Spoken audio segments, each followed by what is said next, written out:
this is their only hope for an education. If they are not there, they're not going to be in school. Mr. Joyner is awesome at his job with those kids. We don't need dropouts. And we had tons of dropouts. When my kids went to high school, when we didn't have Black Canyon, kids didn't go to school. This is their only hope for an education of any kind. And if that is on the docket, I'm voting 100% to keep Black Canyon on that. It's really, really critical for our kids in this district. And it's down to 6th grade now. It goes 6th grade through seniors. And these kids are at risk because they just cannot figure out how to be the round peg to go in the round hole. They've got corners. This is their only chance for education. And I mean, that's something I really care a lot about. So, anyway, but if it's all, I mean, to me, if the two levies together are less than the one that's expiring, makes sense. Thank you. Jerry, what's the resistance to coming up with some kind of maintenance spreadsheet? So that we can see what's being done at different buildings? I, as your board of director, they ask every month, what do you want on next month's agenda? Well, I go through, I told them, I said, I want to see a principal before us from one school every month. So we can question him, we can, or her, and see what that school's doing and give us an example of some of the things you excel in. And they've been doing that. I've asked it for the maintenance guy, and this is the 3rd month that he hasn't shown up. He's had issues that he's got excused for, and I'll give him credit for that. But he's on the docket, and we're going to get some information from him. But you got to understand, he's a fireman. Every day he wakes up and he says, what fire am I going to put out today? How can that man do any more? Well, he could start by not sitting in the break room when the lights go all out at the high school. You're privy to something I don't know. I mean, every time we bring it up at the board, they say, we got so many fire. I mean, anybody hear about the high school that had the water leak? Yeah. Yeah? I went and looked at the damage. Up to about this high on the wall, they had to take the walls down, and a hallway that, I don't know, what's that hallway, 80, 90 feet long? Everything, side rooms, all of it. They had that faucet or that water line on that toilet break off, and it shut like a rocket. Put a hole in the wall, it was hitting so hard. Fred, where's the shutoff valve? Mike, I don't know, but I know there is one. Well, Fred, you know, we got to find it. Yeah, I know. It's here somewhere in the building. It took them an hour and a half to find the shutoff valve. You've lost maintenance people that had institutional memory. It's not their fault. They wouldn't have dreamed of having to look for it. But that particular shutoff valve was upstairs, not downstairs. And then where did it happen? It happened in the locker rooms, in the bathrooms. And what's in the bathroom? There's a drain. Every damn drain in that area was plugged up. So the water had to go out the door. These are the kinds of things, yes, our maintenance people should do it, but they didn't know the drains were plugged up. You can't fault them for, you know. But how many more of those ghosts are out there? You know, the high school has got a generator. The power went out, and of course the high school is where your internet stuff is all at. Well, go start the generator. It hadn't been started in 5 years. Some of the guys didn't even know we had a generator. This is the problem you're having, is when you turn personnel over and say, hey, do you know power? Yeah, I'm a good electrician, I can fix things. Well, here, come in and help us. They haven't got the institutional memory. It's not their fault. You know, I used to work for a maintenance outfit in a milk plant, and they put me in there. Why? Because I knew how to fix things. motors. I'd go to the panel, and there was a panel there, and which switch handles the motor over in the room? And nobody knew. First thing I did was label all the damn motors and the power units. But because people don't have that institutional memory. I'm not trying to harp on you by any stretch. I don't know you from Adam, and I appreciate what you're doing. Please harp on me. But when you say that, and you're on the board, so you're in an executive position that's oversight, and they don't have institutional memory, who does, and who's holding them accountable? And so, I used to be on the board of a school for a short period of time. It was a private school, but, you know, I always felt the job of that board was to make certain that all those details were there and in place, so that when we brought somebody in that was new, they could take care of those things, meaning like a manual or training or whatever. So it sounds like, when you say that, and again, I'm not trying to pick on you, but we're bringing people in, and it's like, well, just do the job. What's the job? If they don't know what the job is, then yes, things are going to fail. So it sounds like there's bigger problems that need to be addressed as well. Yes, very much so. But you gotta have that person available to, Well, right, but he can't train, mark- get you a manual on the school, where the gas line is, the water lines are, how the air conditioner, what switch does what to where. Correct, you need like a manual. Is there a manual for every school? I can't answer that. I doubt it. But, you know, I'm probably telling you some things I shouldn't tell you. But, you know, in all honesty, you want the trust? I'm laying it out. I'm laying it out to you. This is the challenge of a school board that, you know, in past boards have been nothing more than a rubber stamp. The trust, though, I mean, one of the things I've seen with this plan is we've got one plan or fail. We don't have anything in between. So when I'm faced with a levy that says yes or no, it's no. And so Well, I'm sorry you feel that way, give me right? 3 plans. You know, Give me 3 things I can vote on. Give me multiple things, options that make well, sense. you've got 2 options now. You can support Yeah. new roofs, and you sound like an individual that would go that route. That's new information, so yes, I Yeah, appreciate that. the other, if you want to support this administration, which, you know, it takes people to run things. I mean, I got this budget with almost 3,000 lines on it. One person can't do that. It takes them all. We're going to get some new software, because you were talking about teachers that should know where they are on the rung. Well, we get teachers that don't know where they are on the rung, on this ladder. So it takes 2 to 4 hours to data entry a single teacher. We had 57 of them this last year. So we're going to get software, the interfaces that you can put just a little information that goes out. But that's 80 grand for the software. But the good part about it is that software, the company says, I will train every individual until you understand what's going on with the software, which not all software is like that. Ma'am. So, in the way of building confidence, is there some accountability that you can give us some assurance that there's accountability, that the dollars that are earmarked for the roof and earmarked for the administration will actually go to that? Especially since we've talked about that in the past, that hasn't happened. Well, if you vote for a levy that says it's just for maintenance, I'll guarantee you that's where it's going, because it can't, by law, go anywhere else. Although, didn't we just hear that in the past it had? And I'm just asking, like innocently. Well, you got a board that's a little more Okay, knowledgeable now. okay, so you're saying this board is going to follow the This letter board of has law got on that? some guts to it. You know, I wish, Mike was supposed to be here tonight, who's the chairman, and he and I, we see a lot eye to eye, but we do butt heads on issues. But, you know, at the end of the day, it's the students we're after.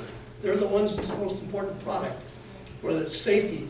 I mean, one of the worst things I do as a board member is expel a student. And I've expelled 2 of them in the last couple of months for bringing weapons to class. I mean, how much, that's just a dumb idea. I mean, why do things they think they can get away with is beyond me. Alan? just a question of curiosity, so you can help me understand things. I've been out of town, and I just learned this week that this meeting was happening and stuff, so, but you're one of 6, so you're 18.3% of Yeah. whatever. Where are the, and you said the chairman can't be here for some odd reason, but, so the other 4, where are they? Why aren't they here answering our questions and listening and caring? I can't answer that. We're having meetings to pass the levy, And they want us to spend the money. you know. And I also heard, and this could be hearsay, so I don't know, but it sounds like there's a noose around it. If we don't do something, we're going to lose something. And that seems like, okay, you're putting a noose around our neck potentially, if I'm correct. But then they don't want to show up and answer our questions and be accountable. And I get that you're saying it's a better board, and I hope it is. And I, again, as I said before, I'm not trying to point a finger at you. I appreciate that you're here, and I can tell you're a man of integrity. But it's still odd, and it doesn't make me question the money. I would spend the money. You know, maybe it costs me $500 a year to make certain that kids are educated. I would give $500 a year because education is of the utmost importance. So I'm not questioning that, but we're questioning you, who represents the board. And it's like, they're not here, and that's odd. That's sad. The superintendent wanted to be here, and I wouldn't let him come. So that's on me, because I thought maybe you wanted to hear from the people you elect. Why isn't he here? Why did you ask him not to come? Because I think he's a catalyst for people that maybe don't like to hear what he has to say. Because he's contrary to what we're gonna say? No, not necessarily, but you had that phone call, and that made you happy the other day when he says, I'm gonna put you on the chopping block. Right, so he needs to be here then to get his head chopped. You know, he needs to be a man of integrity too, like you are. You're saying that He is, and believe I'm not me, saying I'm he's I not, don't I'm know, not, but he needs to be here too to like, it's okay, just odd that well he's then not that's here. my mistake.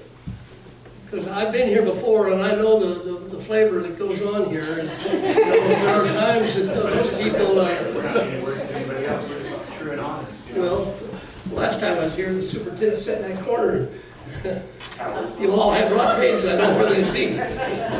So, Huh? I remember that one. Okay, are there any other questions, Bev? I would really like to thank Terry.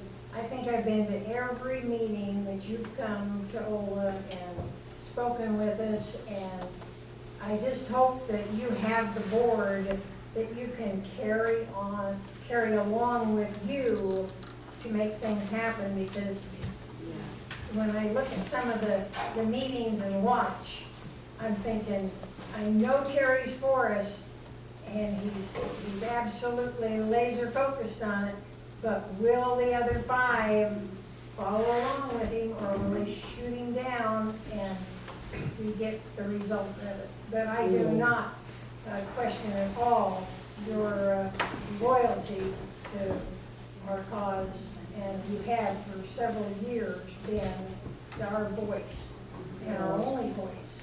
thank you for those thoughts.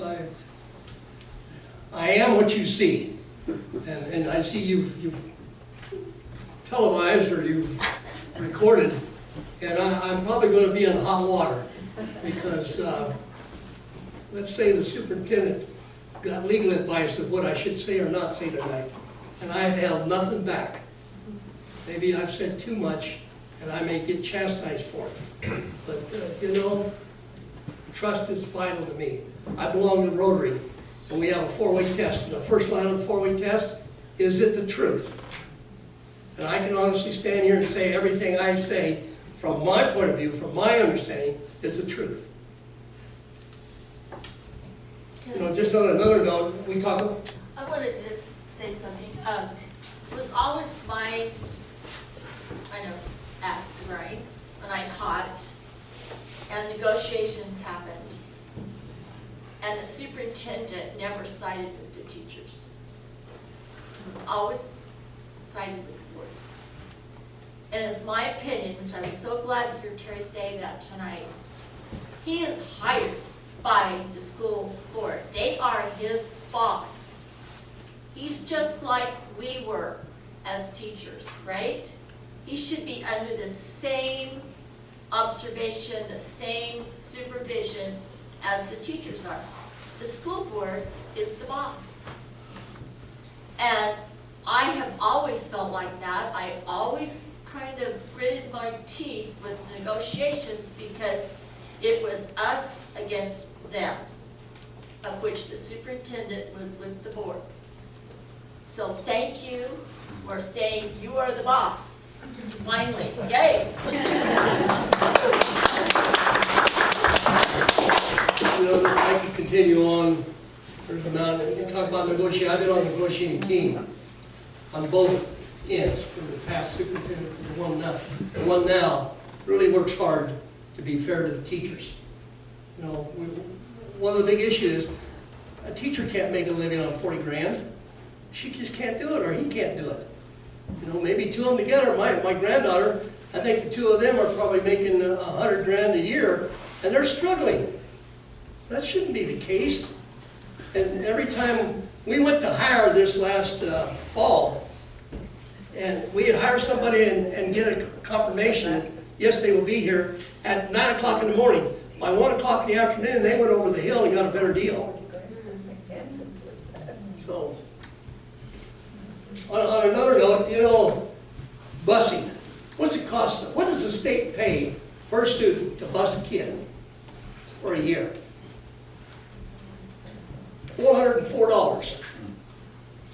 And that's for busing a kid for an educational issue. In other words, from home to school, from school to school. If that child wants to go over the hill and go have a sports event, that is subtracted. So we only get about 75% money for the school busing. That other 25% comes out of your pockets. So it's just, you ask another thing, I'm just trying to let you know. The issues we have with busing, 4-day school week. How many want to be a 4-day school week? One.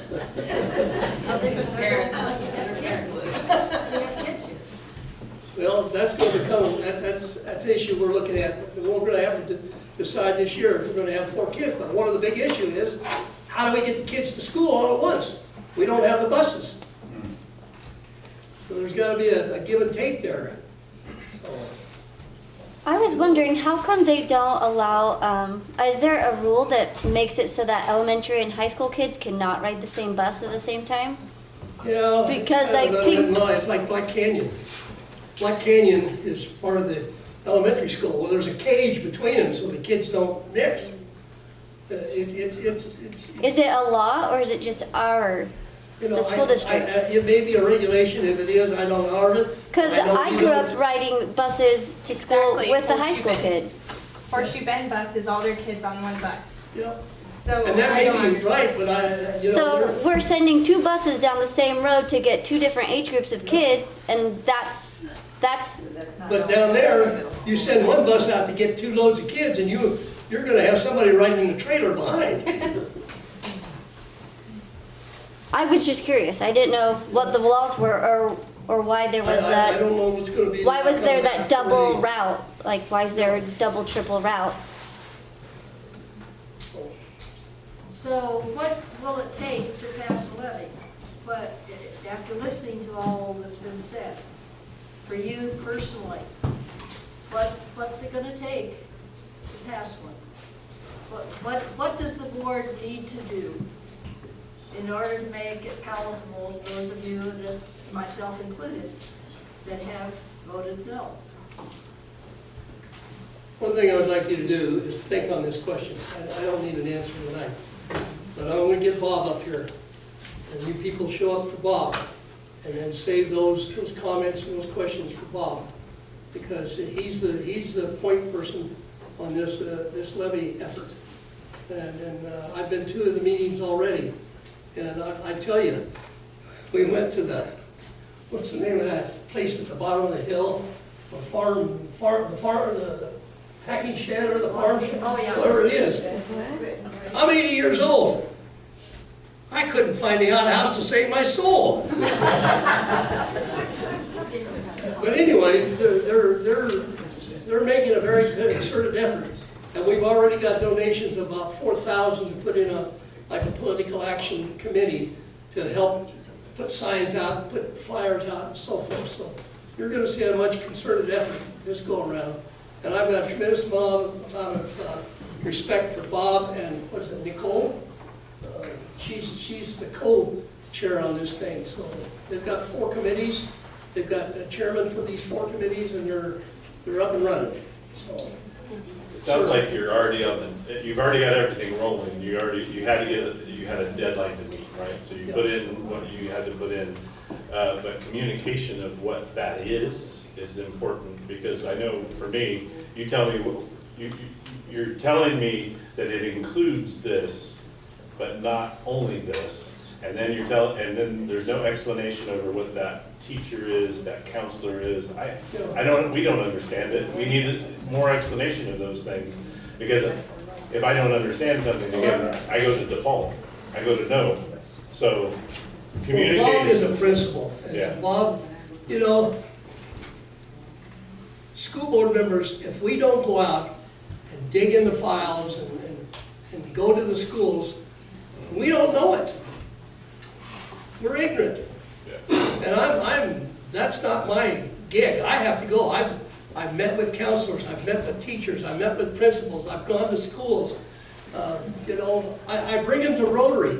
I try to bring the administration, the principals and the counselors and the institutional instructors and so forth to Rotary, of which is one of the largest organizations in our community that helps people. But here's the face of the Shadow Butte School. Here's the face of Black Canyon.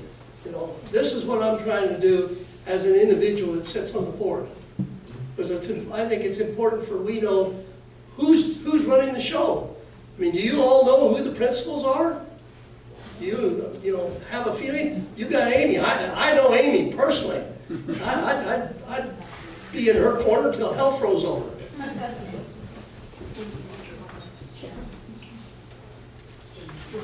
Shannon, Cindy. Cindy? Well, I like the way you split the levy this time. And then you say administration, all I think about is, it's people overseeing everybody else. It doesn't say anything about teachers or Well, counselors. maybe I'm wording it wrong. I think Amy said it very clearly. It's all those special things that the administration oversees, like instructional coaches. Every school needs an instructional coach now. Why? Anybody heard of mental illness? How many kids do we have that are mentally ill? Well, we're passionate about that. We got to help them. Every class has X amount of kids. Well, in that class, of these 352 special eds, they're dotted out throughout the whole school system. Those kids have to have a special plan on how to educate them. So the teacher not only has to teach the, say, 20, 22, they've got 2 or 3 that they have to, right? And you've got to have the wherewithal, the tools to take care of that. Well, that's part of our expense. We've got counselors. Counselors, I don't know, you got one up here that works? No. Probably don't have one down at Swede either.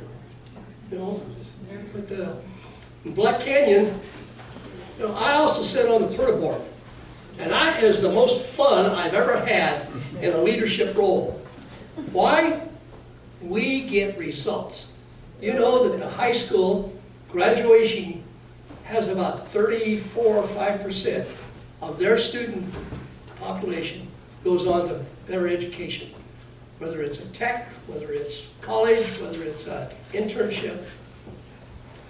PERTA has 74% go-on rate.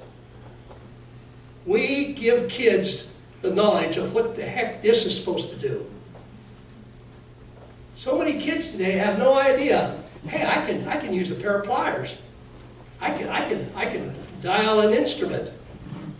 I can use Adobe and make graphic art designs. I got sports medicine. I got agriculture. I got welding. I got mechanics. I went to Lithia Ford in Boise. I know the manager down there who manages the maintenance. When I told him what we were doing, he said, every kid that gets a certificate from your school, I will hire sight unseen. They've got a guaranteed job here. That's the importance of a charter school. And right now, for those that don't know, we built a hangar. Our charter school built a 42,000 square foot hangar. We're putting classrooms in it as we speak. And this fall, we're going to teach kids how to fly airplanes, how to maintain airplanes, how to work in control towers, how to work in airports.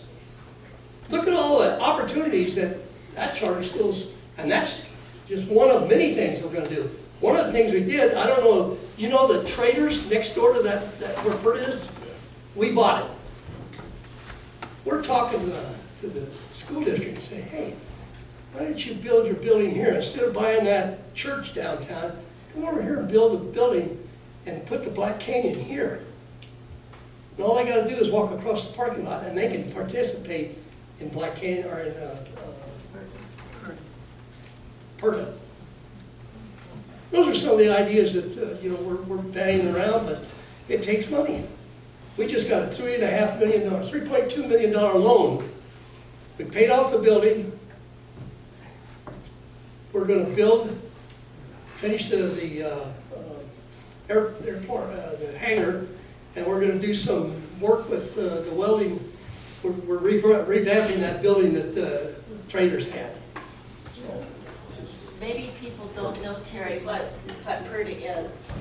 Perta is a charter school, and it's Payette River Technical Academy. Technical Academy, right. And it has its own principal, its own board of directors, and all of its staff. And the teachers are pretty neat. The guy I like, we just hired back, culinary, he's got one of these food trucks. He takes these students and shoves them in that truck and said, hey, let's go to work. And he's teaching these kids how to wash dishes, serve hamburgers, cook food, give them a skill. When I was a kid, my grandmother was a caterer, and I spent all my younger years doing just that. And my wife thinks it's great because I do all the cooking. And Emmett High School. I've got one question. Sure. Here in Ola, the SOS committee was set up, and we were able to raise $500,000 for the Ola school. This is a much smaller community than what Emmett is. Why is Emmett not putting the same effort forth you're talking about one roof that's $250,000. Why is the Emmett community not doing that? Why is somebody not putting that effort I've asked that same question 1,000 times. But you know why? Every one of you are passionate about this community. Exactly. My roots are right from where you people. My family came from Kansas, one-room schoolhouse. But if that was done, we wouldn't have to have these levies, these bonds.